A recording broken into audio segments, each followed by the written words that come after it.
विविध भारती पुणे ठळक बातम्या. ऑगस्ट क्रांती दिन आज पाळला जात आहे. भारताच्या स्वातंत्र्य लढ्यात 9 ऑगस्ट 1942 या दिवशी मुंबईतल्या गोवालिया टँक इथून महात्मा गांधीजींनी ब्रिटिशांना देश सोडण्यासाठी भारत छोडो आंदोलनाची हाक दिली आणि करेंगे या मरेंगे हा नारा दिला होता. हा लढा ब्रिटिश राजवटीचा पाया हलवणारा ठरला. या स्वातंत्र्य लढ्यात देशासाठी प्राणांची बाजी लावणारे स्वातंत्र्यवीर आणि हुतात्म्यांना आज अभिवादन केलं जात आहे.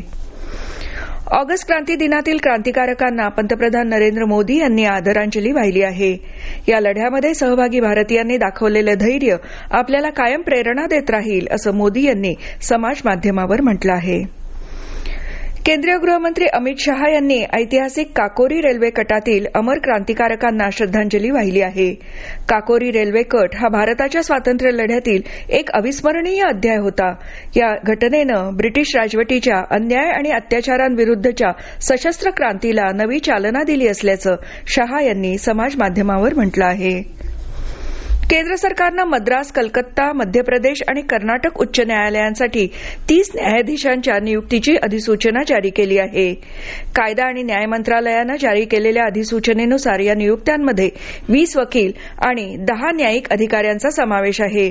भारताचे सरन्यायाधीश आणि सर्वोच्च न्यायालयाच्या कॉलेजियमच्या सल्ल्यानं राष्ट्रपतींनी या नियुक्त्या केल्या आहेत.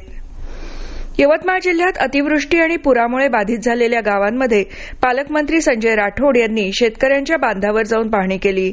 बाभुळगाव, नेर आणि दारव्हा तालुक्यातील विविध गावांना भेट देत त्यांनी शेतीचं झालेलं नुकसान आणि खरडून गेलेल्या जमिनींची पाहणी केली.